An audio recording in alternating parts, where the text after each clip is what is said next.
As we prepare for the Oscars and head into Women's History Month, recently WURD President and CEO Sara Lomax-Reese sat down for an exclusive interview with Katherine Johnson, the main character in the movie Hidden Figures. How does it feel to you to be experiencing this kind of celebrity at this point in your life?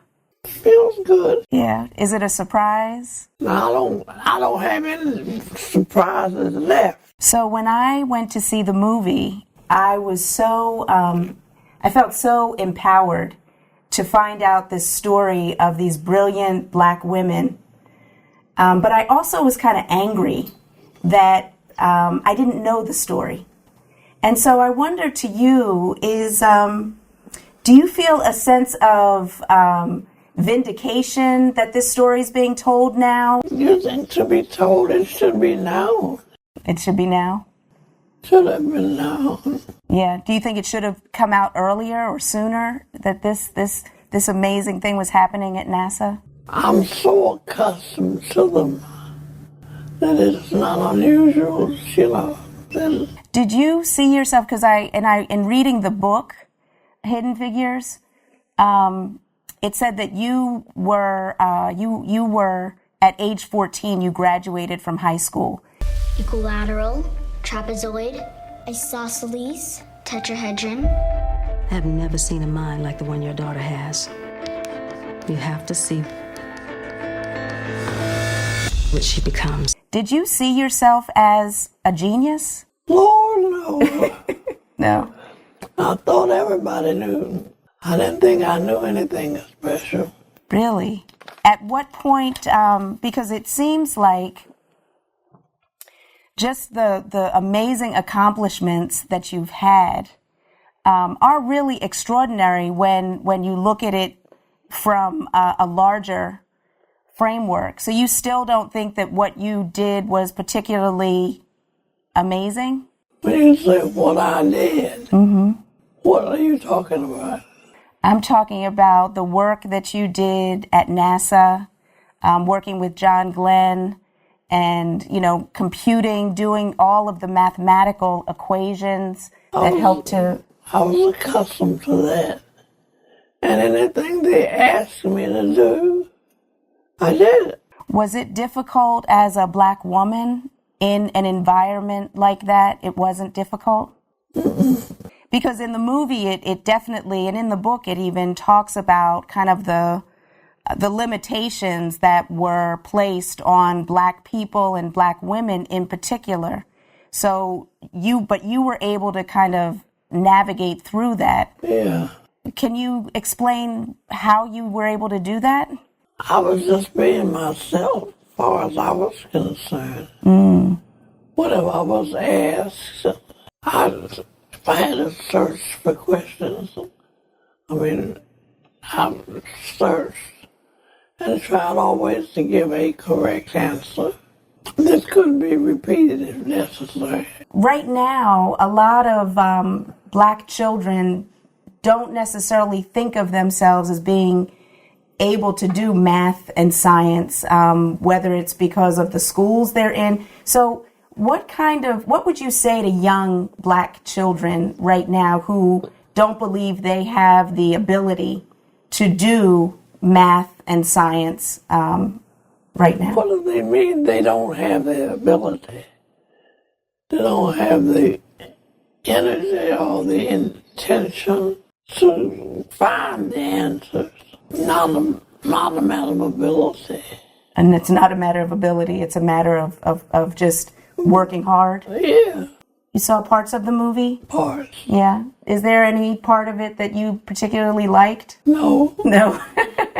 That's okay. So, one of the things it says in the book that I read in Hidden Figures, it said that your father had a real gift for math as well. I'm wondering, when I look at all of the awards that you've won, you've gotten 3 honorary doctorates from different universities. You received the Presidential Medal of Freedom from Barack Obama, which is amazing. And they just named a building for you at NASA, the Katherine G. Johnson Computational Research Facility. What do you think your father would say to you right now if he saw, and there's this amazing film, Hidden Figures, what do you think he would think at this point? That's just about what he would say. That's what he would say. You were a working mother. Do you have any, and you worked a very high-paced, fast-paced job and everything like that. Is there any advice you would give to young working mothers trying to juggle raising children and working at the same time? No, you get the attention where it's needed at the time. It's hard to say which would be the one. But you must do that. And as far as raising the children, I just raised them, I guess, like my mother raised me. Or they say I'm always quoting my father, who said, "You know better than anybody here, but no worse. And you are as good as anyone around, but no better." And that never occurred to me. And that guided you through your life. That's great. That's great advice to live by.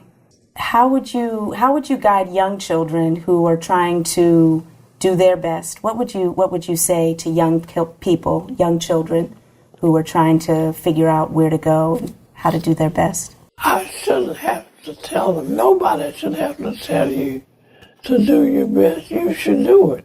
It should be a part of your life strategy. You'll always be doing your best. You shouldn't be asked to say something over again that you had to say it, which at the time that was your best thinking, and you hang with it. I have always liked being around smart people. People older than I, people smarter than I. And I expected that, and I guess I reacted to it. I don't know. Did you feel like your smartness was accepted by the people around you? The kids used to say, "She knows."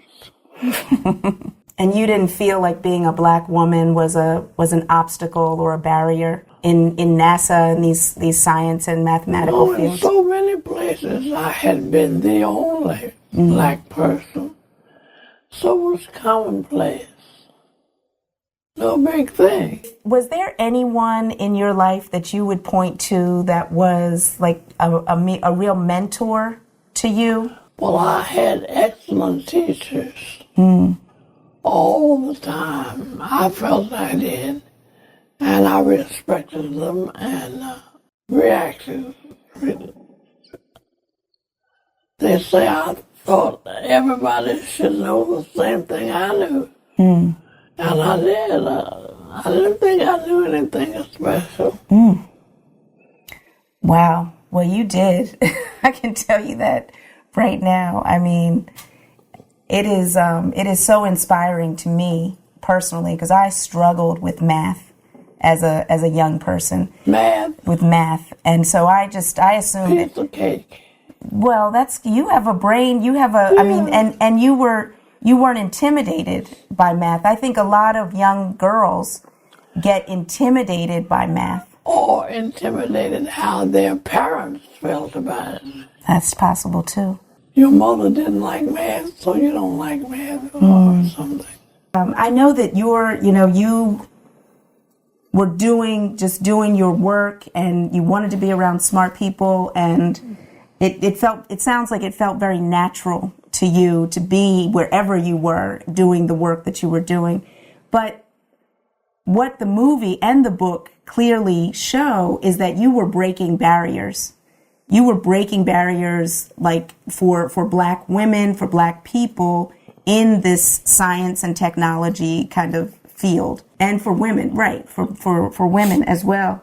Was there any experience that you had that really made you realize that you were breaking a barrier? Was there anything, or was it all just kind of natural? It all was normal? Yeah. Wow. Because you were surrounded by so many people who were doing, important things at the same time. So yeah, the editorial, so that was something that they showed both in the book and the movie, that you really fought to be included in the editorial review meetings. No protocol for women attending. There's no protocol for a man circling the earth either, sir. And finally, they said that you just persisted and persisted because they said that women weren't allowed in those meetings. But you were very persistent. And finally, I just wanted to know what was talked about in those. You know, how they planned their questions and so on. I wasn't being meddlesome. I was interested. Mm-hmm. And you finally were able to get into those meetings, right? And did that change the way you did your work? Nothing changed me. I kept on doing whatever I was doing. But the fact that I had been there in their meeting meant that I could see how they were planning and what their intentions were. It was a normal feeling of interest. I was interested in where they were going next. Did you have moments in those meetings where you challenged the people who were presenting? No, but if I had a legitimate question, I would ask it. It sounds like you were very self-confident and determined in your abilities. Well, I've always been confident, and but not meddlesome. At least I thought I was not. Do you think other people saw you as not meddlesome, or did they see you as wanting to be at the table as being meddlesome? I don't think so. You don't think so? Because you had a certain way of getting things done, it sounds. Well, if I wanted to know, I asked the question. And I knew the people well. We were on very friendly terms with everybody. I don't ever remember a real argument with anybody about work or how it was being done. So the fact that, Virginia was like a segregated state and you were, the Langley had a lot of segregated facilities and things like that. How did you get around those kinds of obstacles or barriers, which I think for some women or some Black people would really, would really make them uncomfortable and not feel like they could do their best work? It was their feeling about their ability. And I knew all about what I was working on. And you were supposed to know all about what you were working on. But I had no fears. So even though you were educated at segregated schools and things like that, you felt like you were just as capable and as smart as anyone else. Yeah. Oh, yeah. Because you had great teachers. Yeah. Mm-hmm. And I was interested in what I was doing, and so were they. But you see, as long as your own attitude towards something, and if they had a feeling of inadequacy, I'm sorry. Well, it's interesting because it seems like, in a country like America that has often made Black people seem to be second-class citizens, the fact that you didn't buy into that, that didn't affect who you saw yourself as, that's really right. Amazing. And what do you see that as a part of just the way you grew up, your mother and father and the community? I grew up in a small town. Everybody knew everybody else, and they had their own impressions. They had their own impressions of you, or just of everything? Of anything.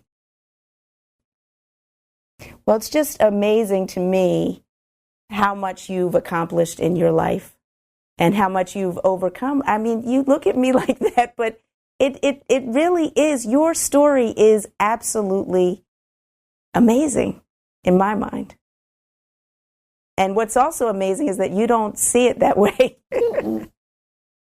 That's probably why you were so successful. If I like to be around smart people, then that means that I recognize what they knew. And not everybody feels that way. Not everybody wants to be around smart people. Is that what you're saying? Yeah. That is a desire, you know. I want to be around people who know what they think they know. And so there was a large community at Langley that were really smart, dedicated, driven people. And so you were surrounded by those people. Mm-hmm.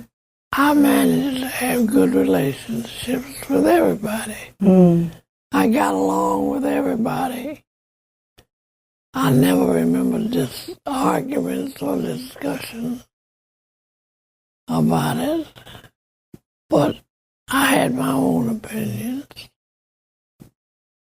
So you weren't a pushover. I don't think anybody else thought I was very smart.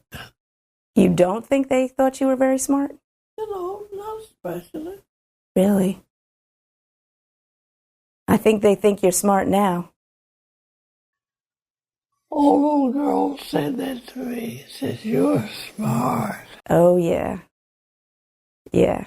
I think every person in America should see that movie and understand how much brilliance exists in our community and has for a very long time, which you represent.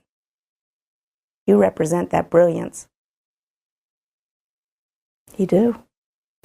I was me. That's my mother, and she said that it sounds to her, as she's listening to you, that you were loved, you were really loved, and that created a level of self-respect in you that you've passed on to your daughters who embody that love and self-respect.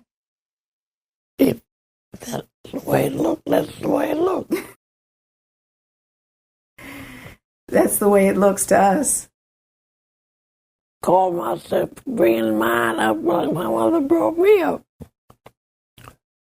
You obeyed authority. You had your own ideas. Do you still speak French? Yes, a woman walked over to me yesterday and said, "Do you speak French?" And I said, "Quelque quoi." And she didn't respond as if she spoke French. And why would it have mattered, you know? I said, "I can." It is funny, I was working as a personal maid one day at the Greenbrier, and this lady was talking on the telephone. And then she turned to me and she said, "You understood every word I said?" I said, "We speak the same French." You're full of surprises. So my last question is, today is Martin Luther King Day.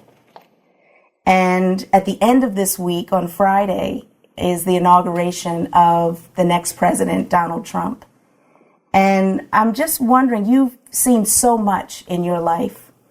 I'm wondering and you've seen so many changes happening in American society. What do you think this next change? Is there any guidance or any perspective you can give us with this new president that's coming that seems like it's going to change a lot? I just wonder what he'll do next. I know. That's what we're all waiting to see. But do you think that do you think that we're going to go backwards or forwards? Do you have any sense? It's hard to say. Thank you so much. Thank you for your time for all that you contributed to the country and specifically to the Black community, and especially for Black women. You're right. People, you do start to cry. So it is, your story is so empowering and so inspiring, and I just want to thank you so much for being who you are. All right, thanks for spending the time. Absolutely. This has been really my pleasure.